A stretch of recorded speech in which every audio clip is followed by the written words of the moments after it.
mechanism of concentration of the filtrate.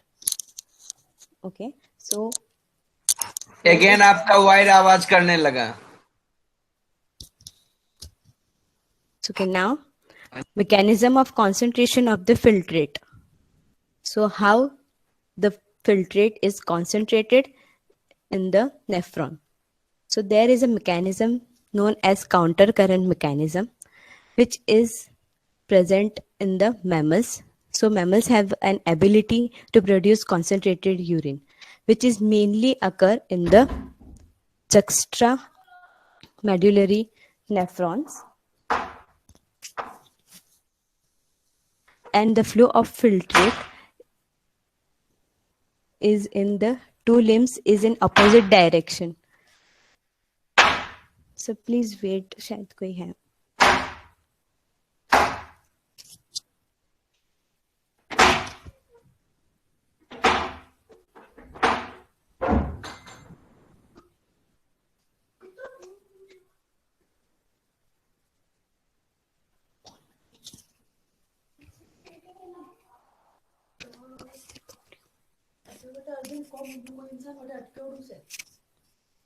Okay, so the flow of filtrate is basically in the two opposite direction in the vasa recta and the loop of Henle. That's why it is called as the counter current mechanism. And it itself doesn't involve in the formation of the concentrated urine, but it helps in the formation of the concentrated urine. The formation of concentrated urine takes place in the collecting duct and not in the loop of Henle. As we can see here, that the osmolarity of the filtrate is 300 milliosmol per liter, and again when it passes through the ascending limb, it is 100 milliosmol per liter. Okay, so there is no concentrated urine form here, but it maintains the interstitial fluid gradient that will help in the formation of the concentrated urine. It actually formed the gradient from 300 milliosmol per liter to 1200 milliosmol per liter. So now let's see how it takes place. So the first is the counter current multiplication. That means how the osmolarity is changes from 300 milliosmol to the 1200 milliosmol. Now just focus on the loop of Henle. Okay, so as we have discussed earlier, that there are symporters available on the ascending limb of loop of Henle. That is the sodium potassium 2 chloride symporters. It reabsorbs sodium and chloride and potassium from the tubule. Okay, so as we move in the upward direction,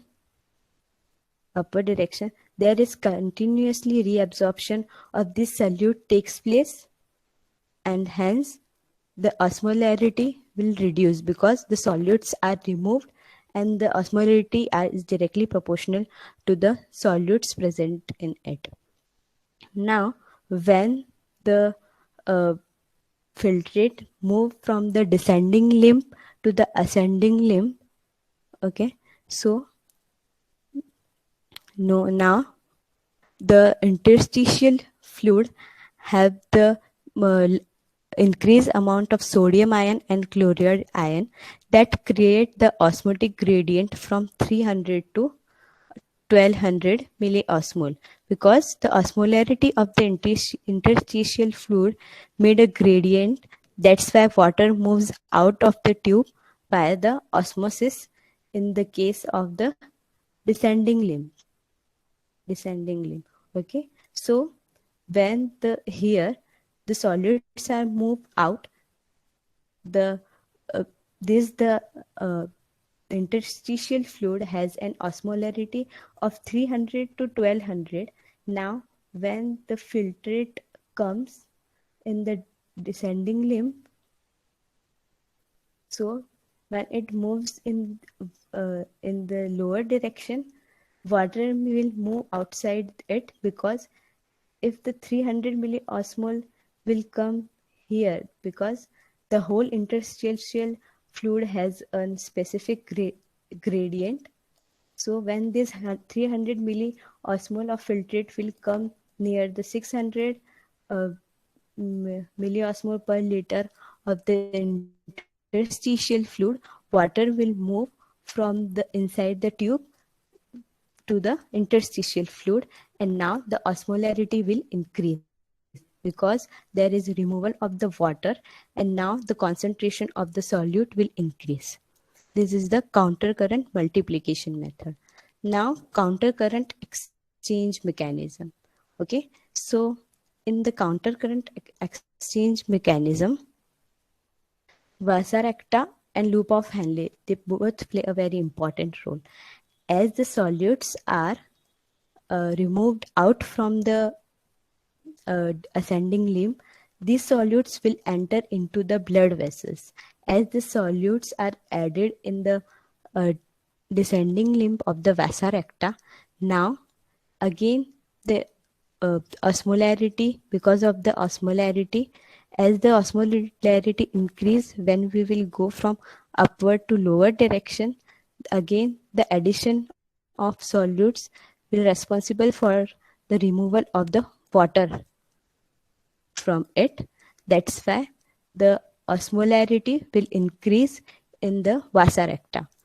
And when the water is removed from the uh, descending loop of Henle, there the water will not be present in the interstitial fluid, because it will change the osmolarity of the interstitial fluid.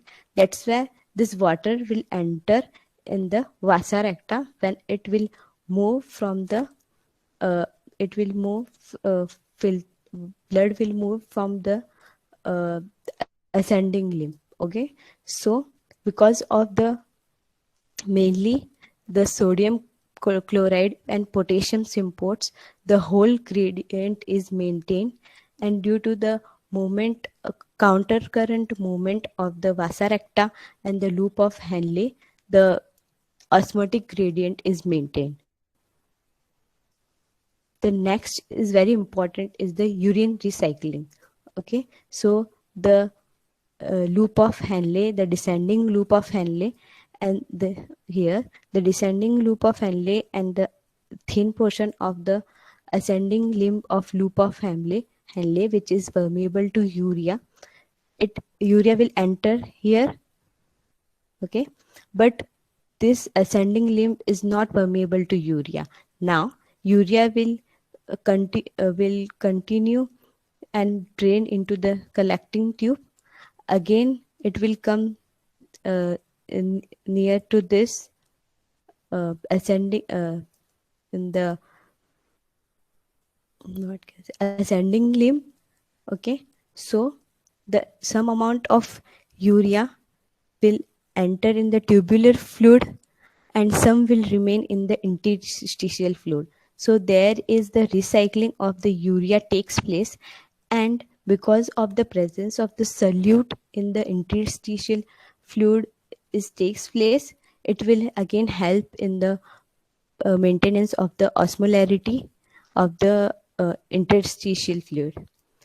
And to and like the principal cells which are present in the collecting tubes and the late distal tubules, they have a they have these cells have aquaporins that are present in the vesicles.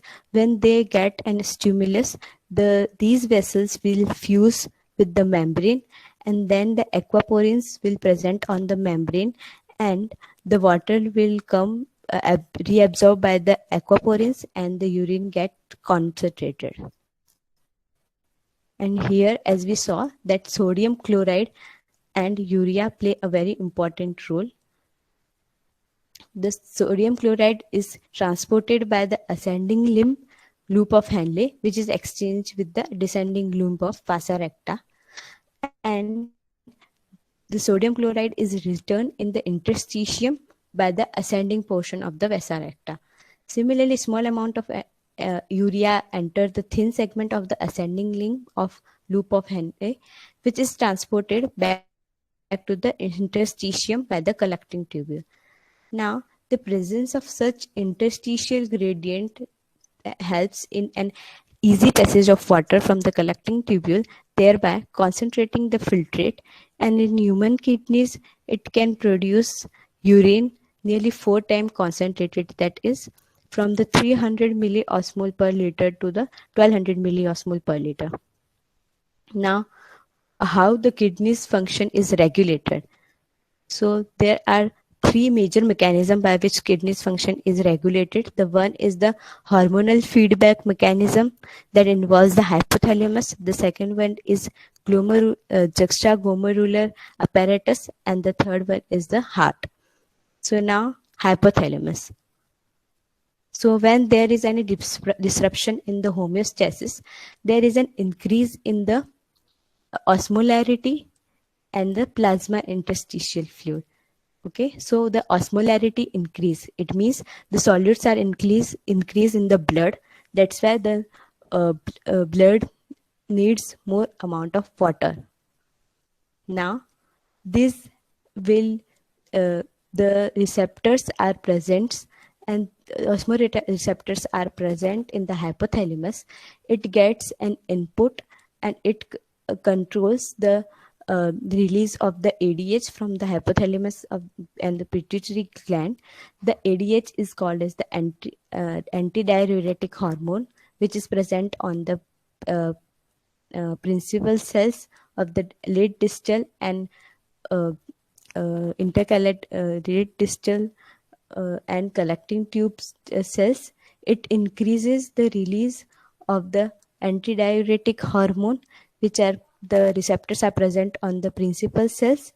These receptors will result in the fusion of the aquaporins on the on its surface, and helps in the absorption of more amount of the water, and hence the reabsorption of water will result in the decrease in the plasma and plasma osmolarity, and the homeostasis is returned back.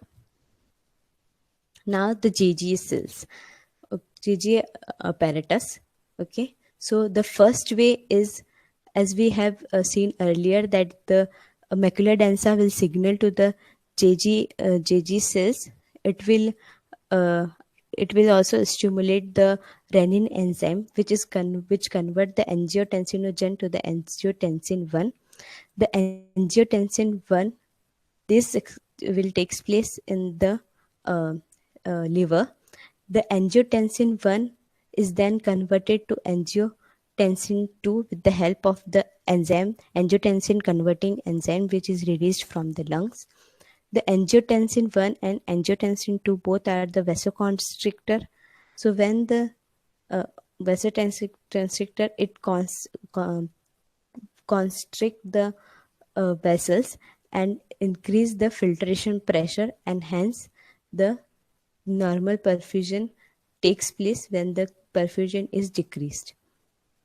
When the angiotensin 2 is activated, that means activated, it has also an other role, that it helps in the release of the aldosterone from the adrenal gland.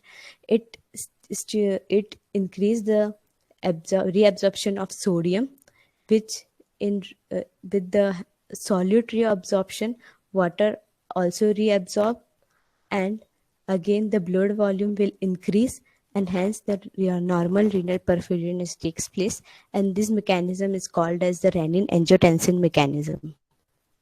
Now, what how the heart regulate the kidney function? When there is increase in the blood flow in the atria, the atrial natriuretic factors is released. The main role of atrial natriuretic is, first is to dilate the afferent arteriole.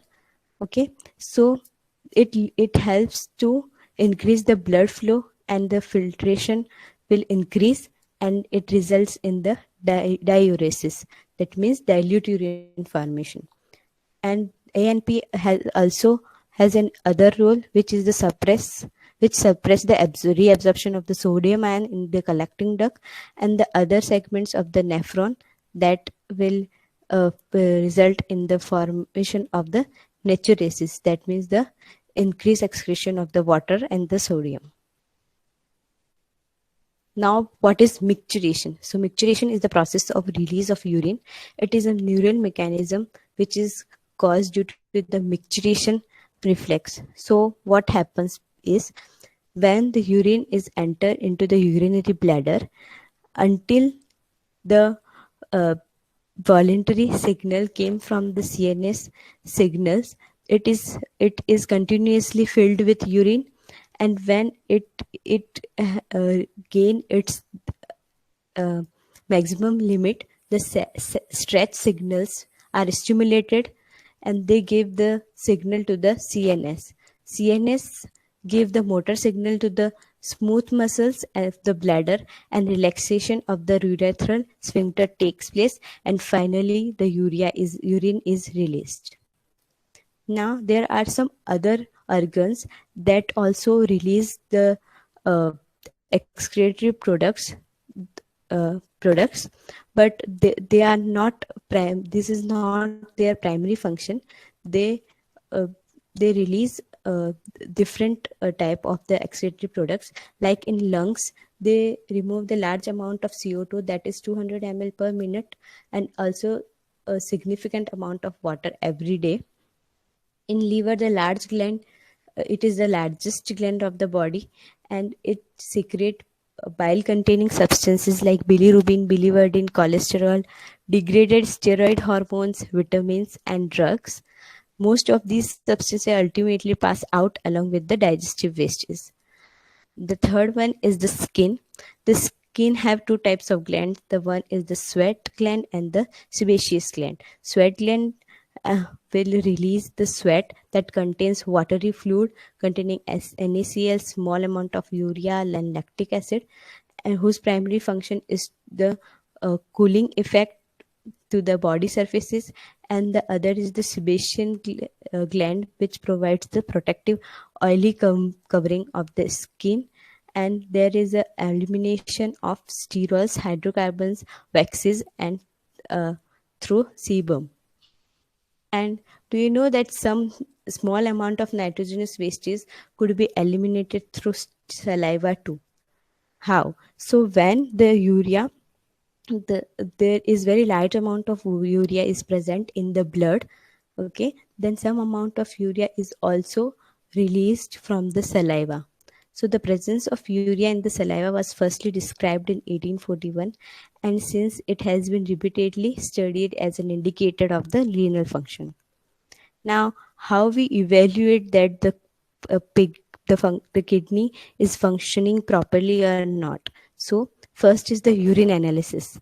So, there are some characteristics of the normal urine, like the volume, 1 to 2 liters of the 24 hours. So, it is excreted 1 to 2 liter in the 24 hours, and it varies.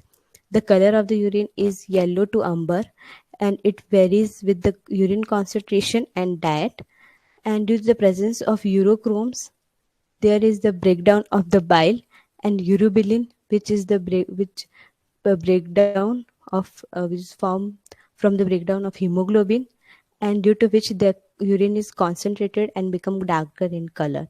The color is also affected by the diet, because like when the beet is taken, when medications are taken in certain diseases, and in case of kidney stone, the urine may also contain blood, like in turbidity. So there is actually the urine is not a turbid liquid, but because of the presence of protein, it may show some amount of turbidity, and it is an indicator of the dysfunctioning of the kidney. The odor of the urine is mildly aromatic and becomes ammonia like on standing. Some people inherit ability to form methyl mercaptan from the digested asparagus, which gives characteristic odor. And urine of diabetic has a fruity odor because of the presence of the ketone bodies.